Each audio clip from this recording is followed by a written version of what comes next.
Welcome to Advanced Patient Care, the exclusive podcast series by Vance Thompson Vision. Our purpose is to keep you at the forefront of patient care through dynamic insights, practical clinic tips, and engaging expert discussions.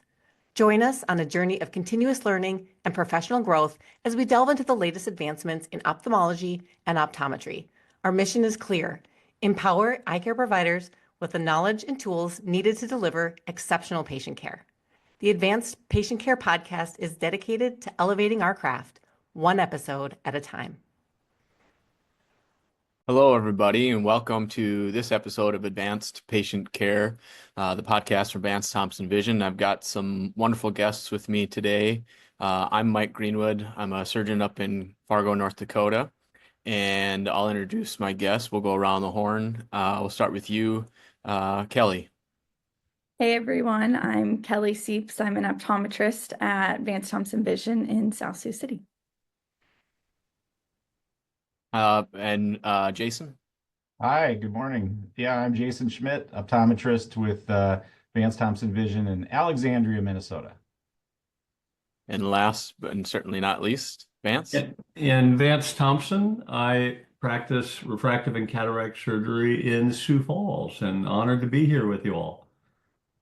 Well, thank you guys for taking time out of your day to talk a little bit about refractive surgery, and specifically we'll talk about refractive lens exchange, but I'll go back to what I mentioned with refractive surgery. And when we hear refractive surgery, and those that have been listening or practicing, or maybe have been a patient yourself, when we say refractive surgery, the first thing that pops into everybody's brain is LASIK. And so we've done different seminars and podcasts and talks on LASIK, and we've talked about PRK, which has been around, even longer. And Vance, you were there at the forefront of all of the refractive surgery, but refractive surgery itself with PRK. And then comes along the SMILE procedure, and then Visian ICLs. But one that probably doesn't get talked about near enough and doesn't even come to mind is refractive lens exchange.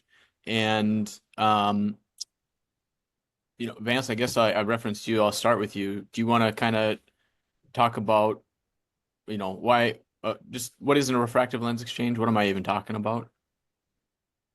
Well, thanks, Mike. And I always think of refractive surgery as wanting to take kind of a comprehensive approach to every consultation. Should we, recommend corneal refractive, phakic IOL, or lens replacement, or is it best for the patient to do nothing because we know glasses and contact lenses work great? And, one of the things that we've learned over the past, few decades of lens replacement research for cataract surgery, when we look at things like trifocals and light adjustable lenses, is patient satisfaction has gotten so high in that cataract surgery arena when we address both the clarity and the reading range that some patients are saying, do I have to wait for a cataract to get the benefits of lens replacement and address this thing, called presbyopia? Do I have to do monovision, or, can I go for good distance, good computer, and good near by addressing the lens? And I think that's one of the things that's increased our refractive lens exchange surgeries, is just happy cataract patients out there and their friends not wanting to wait for a cataract, but also the fact that patients now know there's a way to address presbyopia with, able to preserve that nice distance vision. And kind of my initial thoughts, Mike. Yeah, thank you. And Jason, maybe I'll ask you this of how, comparing this to LASIK. So Vance, Vance mentioned with a refractive lens exchange, we're addressing the lens. And so we've got, glasses or contacts, and then we've got the tear film, and then we've got the cornea, and the lens. So Vance talked about, I led him into talking about the lens, taking your lens out. Jason, I'll ask you, what makes this different than, LASIK or something cornea based? Yeah, right. So when patients are coming in looking for solutions for vision correction, whatever that might be, LASIK has been around a long time. I had LASIK back in the day, and I loved it. It's great. But when I think of patient solutions today, I think of what am I going to be able to do today that will still allow them options in the future. And so when we get into these older folks that are in their, middle, late 40s, 50s Yeah. and older. Careful with the Yeah. the word older. Hey, I'm in that group. I think of, if LASIK still might be an option, but is it going to allow them future options with lens-based surgery in the future? So I got to kind of take the full scope perspective of trying to figure out what can work today, but what will also allow them options in the future. And so sometimes that might mean not doing LASIK and thinking about something in the eye. Yeah. And I'll back up well, let's go into this. You talked about it a little bit of why it's growing, why RLE is becoming a little bit more popular. Vance, you talked about how much success we've had with cataract surgery and the technologies that come out and why like that's been so good. And so Kelly, maybe I'll pin this over to you of what are these people looking for that are coming in for refractive lens exchanges? I think most of these patients are just looking for independence from glasses or contact lenses, as is the case for other cornea-based refractive surgeries as well.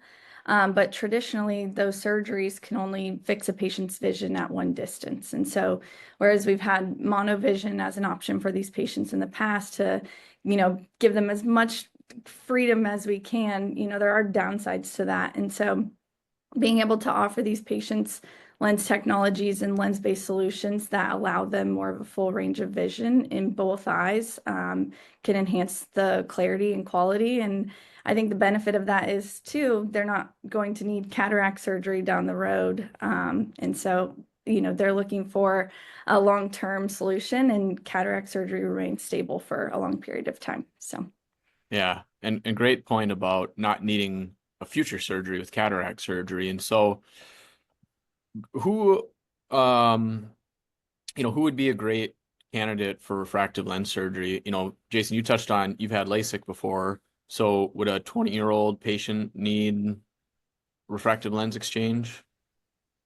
Yeah. So maybe, I think some of the high hyperopes, when there just isn't any other option, those are the ones that we might consider something like that for. But typically it's a myopic patient, middle, late 40s, early 50s. Those are the kind of patients that we have these discussions for, because like Kelly said, we can allow them to, correct both their distance and their near vision and their intermediate vision, really all ranges, and possibly even save them then from a future surgery, because we can do it all at once. And then one surgery will last them forever. Yeah. So a 20-year-old, they're wearing contacts or glasses, but their natural lens inside of their eye is still able to bend and flex, zoom in and out on certain things. So they don't really need that presbyopic correction. Yeah, so someone in their early 20s to 40s, those are the patients that we probably wouldn't necessarily consider that for if they're myopic.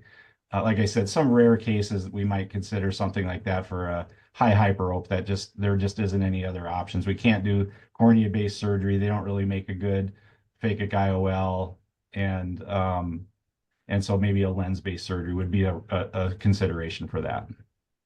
Yeah, and so we've kind of the mindset of eye care is sort of shifting from just do LASIK.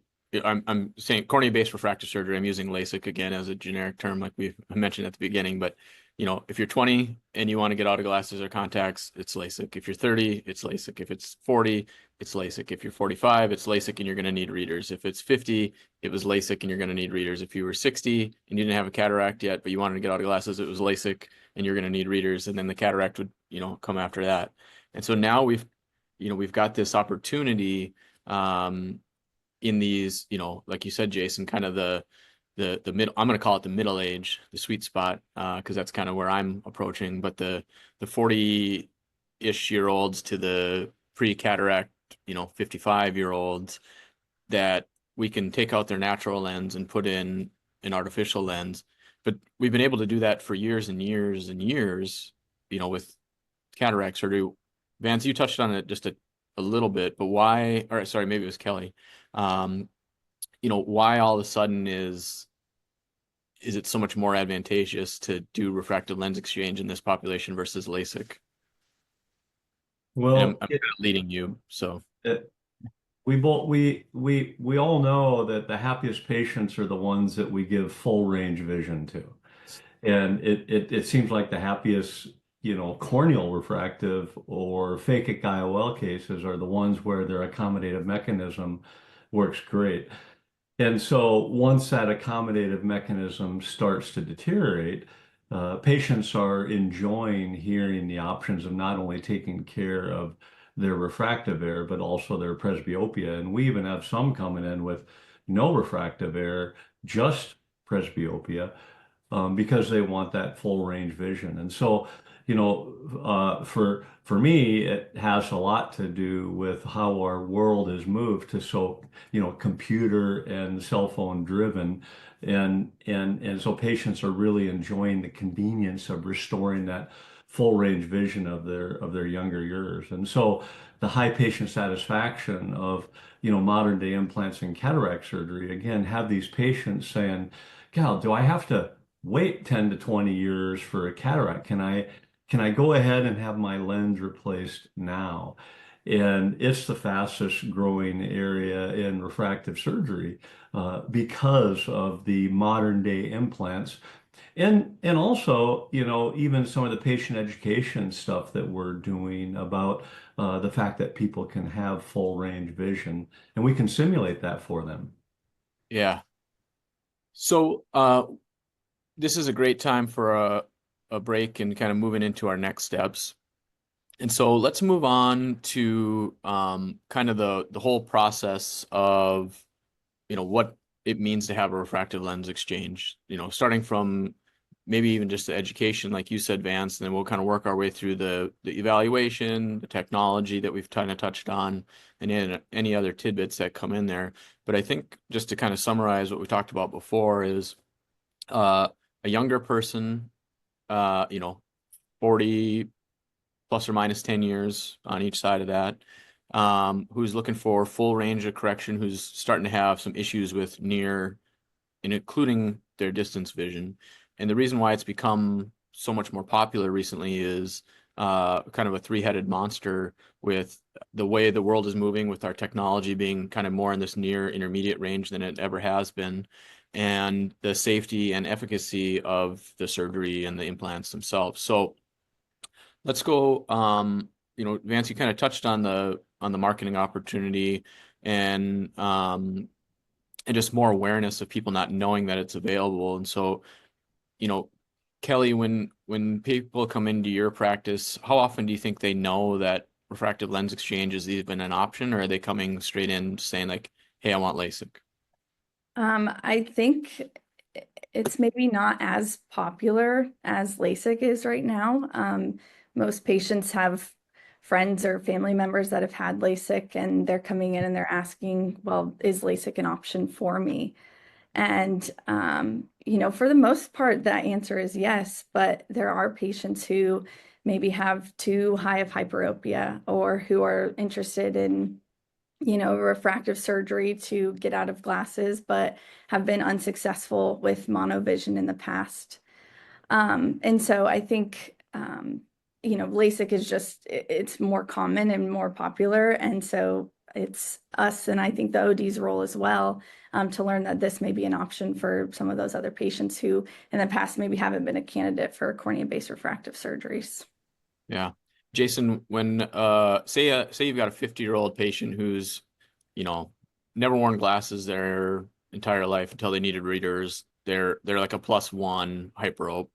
So 50-year-old +1 doesn't really wear glasses for the distance, for sure needs them for the up close. And they say, "Hey, I want to have LASIK."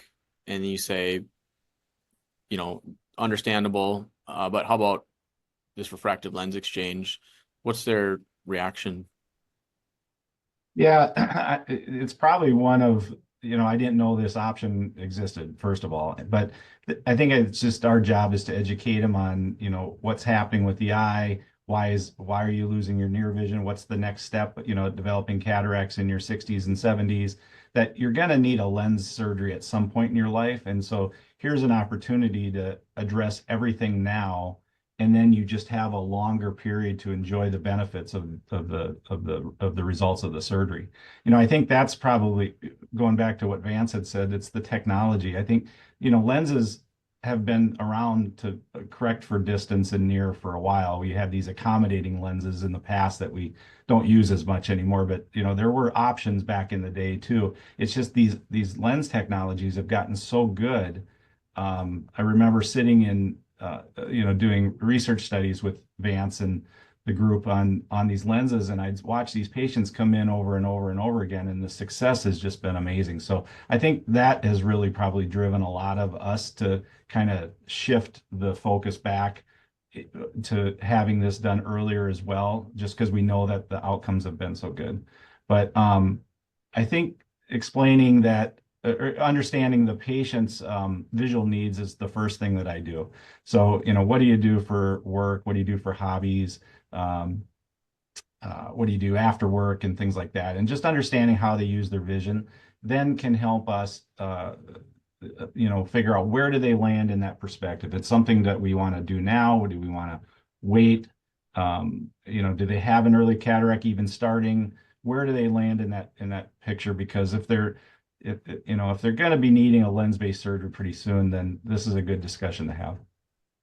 Yeah. And so, yeah, like you said, I was trying to think of a good analogy, and all I could think of was like a Dairy Queen grill and chill, where like you go in expecting to get ice cream, and then you realize they got burger and fries there too, and you can get burger, fries, and ice cream. And, so they come in, they're thinking, they don't really know what they want. They just don't want to be in glasses, and they're thinking LASIK is the answer. And then you can explain it to them of, hey, we can get you out of glasses for what you're asking. And here's what the benefits are, and here's what the process is like. So there's probably a little bit of shock, a little bit of nervousness around the procedure itself. But then when you lay everything out and say, hey, we can help with, glasses independence for distance, intermediate, and near, then I think the excitement builds. They get excited about it, and that's kind of the beginning of the process. So then, Vance, maybe dive a little bit deeper on some of these implants. You've probably done it a lot through these various podcasts and talks that you've done. But most patients that are coming in, and they sign up for refractive lens exchange, we can use our regular monofocal lenses. We can use our torics, light adjustable lens, trifocal, things like that. What can you say what your kind of your most common lenses you're using for these, and why? Well, for me, I like to just kind of analyze, both the patient's goals and expectations, but also their eye. How is their tear film epithelium? How's their, eye health from front to back? But let's say that they want full range vision and they have the right eyes for the various technologies. It seems like for me, I have gravitated towards using modern day trifocal implants. They give balance, distance, intermediate, and near. The patient satisfaction is extremely high. I remember my first trifocal study, when the end of the study, when they were asked the patient reported outcome of, would you do this implant again, and would you recommend it to a friend or a family member? And 99.2% of the trifocal patients said, yes. I mean, wildly happy. I would recommend it to others. And in the monofocal control group, 89% said they would recommend it. So, to see patient satisfaction so much higher with a modern day trifocal versus a modern day monofocal. And this was, after 6 months of neural adaptation and a good chunk of time. And we all know that people typically adapt to a monofocal implant just fine, but it's not a no-brainer. Patients really like to know their options. So it seems like if everything is good, I'm leaning towards a trifocal. If there is something that isn't just right with their eye, or even let's say their expectations, they don't want to go through the 6 to 12 month journey of a multifocal. They're a little worried about nighttime glare and halos, maybe a little bit more precise personality. That's where the light adjustable lens, I think, becomes, just such a wonderful technology. And so for me, it seems like with modern day, refractive lens exchange, or even people, looking for modern day implants and cataract surgery, it's trifocals or light adjustable lens for me. Kelly and Jason, anything to add? I would agree. Yeah, I agree too. I think those moderate high, mild, moderate, high myopes that we could do LASIK on, that would then potentially change their cornea maybe enough that a future option of a multifocal might be limited. Again, those are kind of the things I think about too, is like, if I could come up with a solution now with LASIK, but it might not help you in the future if we do too much. So that's where I look at kind of the whole picture. Yeah. And that it's been the same for us in our practice. Modern day trifocals and light adjustable lenses are the mainstay. And it kind of comes down to what you said, Vance, of, what's the health of their eye and what is their preference of activities that they're doing now and what they foresee doing in the future. So now that we've kind of gone through, what it is and the process involved and kind of our thoughts on what lens we're going to pick, we'll go into, kind of some of the patient experience and the concerns. So we talked about, all the upside. One surgery helps with distance and near, no need for future cataract surgery. But what about the other side of the coin? Like, what are some of the things that people are worried about or have concerns about? Kelly, do you want to, what are the questions that maybe patients would ask or doctors would think about in these patients? I think compared to cornea-based surgeries, the lens-based surgeries are definitely more invasive. You're actually going inside of the eye to remove the lens, which puts patients at higher risk of developing things like endophthalmitis and retinal detachments, which the risk of that is very low, but higher than it is with those other traditional cornea-based procedures. I think the other patients that we keep in the back of our mind when we're determining if a patient is a good candidate for this are high myopes, specifically, again, because of that risk of retinal detachment. Typically, I think the rule of thumb is if they've had a PVD, then they're probably more in the clear as far as being a good candidate. But I think it'll be important making sure to do a good retina evaluation before deciding on a lens-based refractive surgery for those high myopes too. Yeah. And there's a nice calculator online. We can put it in the reference in the notes, unless somebody on the panel knows it. But you can type in kind of the information and it kind of gives the, some of the generic, retinal detachment risk, whether you're having refractive lens exchange or cataract surgery or anything in between on that. And Jason, I guess before I ask you, Jason, some of the other things. So it's very similar. Our routine is on the surgeon side is basically the exact same as cataract surgery. It just happens, the patient doesn't have a cataract yet, but we're taking out the lens, putting new lens in. So we're still doing the intracameral antibiotics. We're still doing all the prep before and after with the medications to minimize, inflammation, infection, all of those things. So like you said, Kelly, extremely, extremely safe on those fronts. But those are the questions that people are having when they're thinking, man, it's not just the surface of my eye, but it's inside my eye that a barrier that they maybe weren't anticipating thinking about when they're coming in for their quote LASIK evaluation. But Jason, what are some other questions that patients ask or think about? Well, I try to guide them through just the process of this procedure in general. So, the surgery it's like a 3 or 4 step process, right? I mean, and we need to kind of get through those 3 or 4 steps to be able to hit a home run in the surgery. And so the first step is obviously just having the surgery. Um, there's still about 30 or 40% of patients that can get a little film, get a little PCO on the back of the lens capsule after after cataract surgery or refractive lens surgery, either one. And with these multifocal lenses, that can impact the vision outcome more probably than you would thought on just a monofocal lens. So especially in the center optic. So we look really closely to make sure that the lens capsule is clear. And if they need a YAG laser, that could be step 2.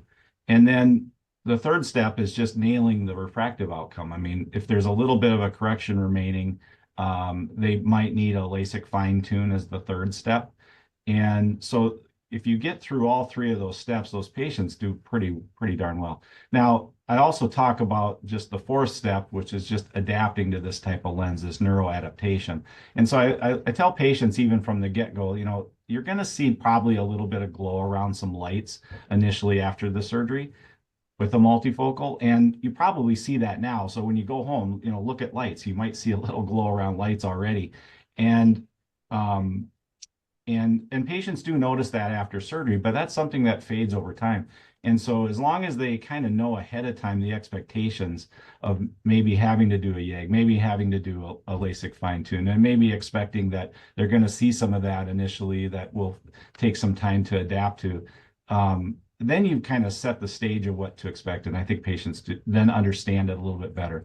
Some of the simulators that are out there too, and maybe you're going to talk on that, also kind of help demonstrate what vision could be like with a multifocal versus with maybe just a traditional monofocal lens too. So there's some good simulators out there, and maybe you might shed some light on that. Yeah, so I'll just briefly mention it. So Brandon Barton and I, worked on a virtual reality simulator that kind of helps go through these different lenses, especially when it's a newer process for people and they haven't had a chance to think about the different implants. And we do think it's helpful in these cases because it's new. But Vance, we've got a few minutes, but I wanted to ask you about any special patients that pop into your head with refractive lens exchange, and then we're going to get into a very, very, very special patient to wrap up the show. Yeah, and so again, I find this is the fastest growing area in refractive surgery, in the implant arena, and if their accommodative mechanism is working great, phakic IOLs, and if it's not working great, lens replacement, and I remember my last surgery session of 2024. So, right, it was actually literally right after Christmas. We had, 5 refractive lens exchange patients that week. Okay. And a couple of them were high myopes, like Kelly was talking about. And I actually got a retina consultation and told them, that we really wanted to make sure their retina was happy. Got that clearance, and it's amazing, when those patients, get not only the great uncorrected vision pop, but also get their range of vision back because they're, presbyopic and has been addressed. But those hyperopes, how frustrating hyperopia can be. And you get those, +2s and +3s. I think that's where, refractive lens exchange also really shines because it's, not as easy to steepen a cornea with corneal refractive surgery as it is to flatten a cornea. And so to see the accuracy and predictability of hyperopic refractive lens exchange is really amazing. And I really like how you all have talked about the optimization, journey. We all know that we want to take care of residual refractive error in the capsule, but I also want to put a plug in for that tear film. The most powerful focusing element of our our eye. And so optimizing that tear film, is super important. But the patient satisfaction with refractive lens exchange is extremely high. Patients oftentimes will even notice an improvement in color.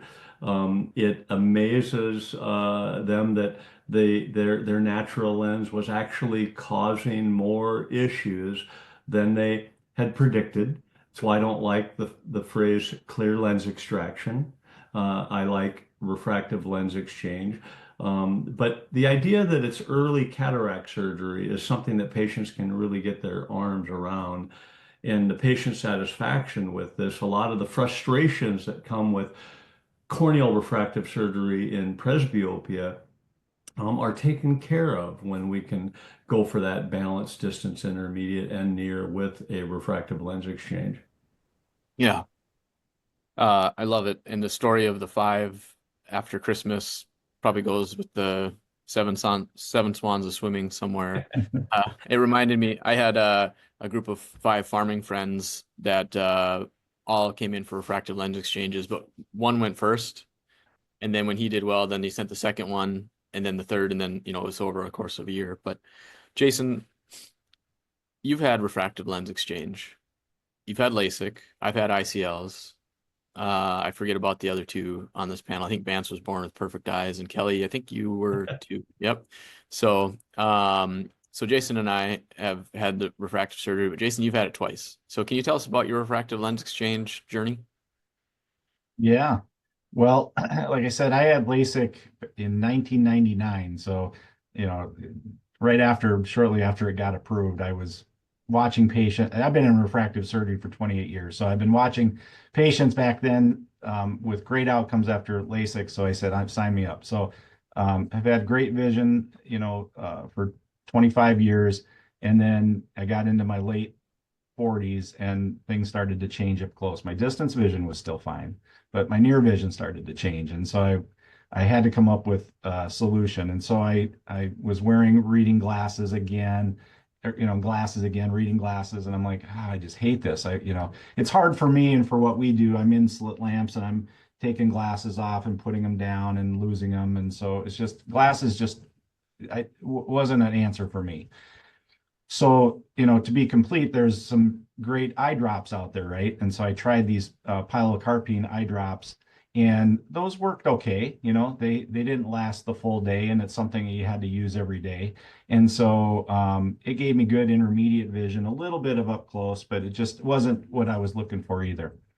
I tried a contact lens on one eye to simulate monovision. Maybe that was the solution, to get a touch up on one of my eyes. And it was okay. Again, I think I have such a strong dominant eye. It just didn't really work as well for me. So the last option was refractive lens exchange. And again, watching all these patients come through with these new lenses through the research that we've done over the years, I was like amazed at how the outcomes were. So I said, same thing, sign me up. So it was probably 3 years now, I guess it'd be coming on 4 years, that we did both eyes together.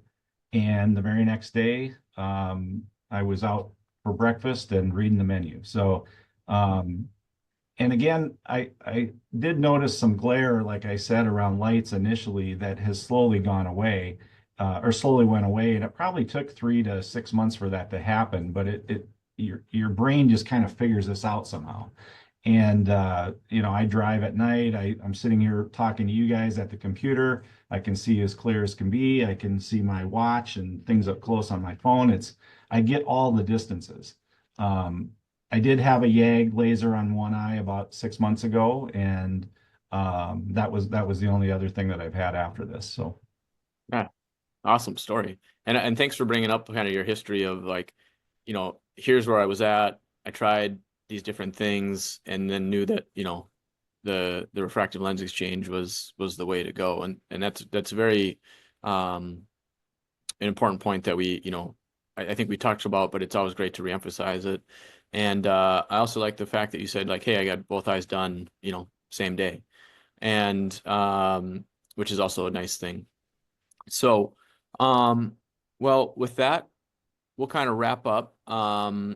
if you want to deepen your expertise in refractive surgery, schedule a personalized mini fellowship at Vance Thompson Vision, and you can join us for hands-on learning and build your confidence in guiding patients toward life-changing vision correction options.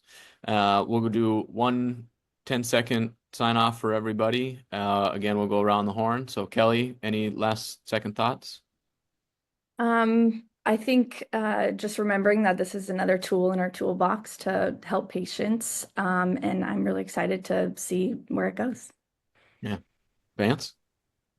Yeah, we just want to help patients be the happiest they can be, and if that's glasses and contacts, great. If they're looking at a surgical approach, that comprehensive approach to, is it corneal refractive, phakic IOL, or lens replacement? And lens replacement has really grown, because of the beautiful, research and development that these companies have put into optimizing these implant technologies, and definitely worth your patients hearing about. Jason? Yeah, I think, we're here to guide and help patients make the best decision for them.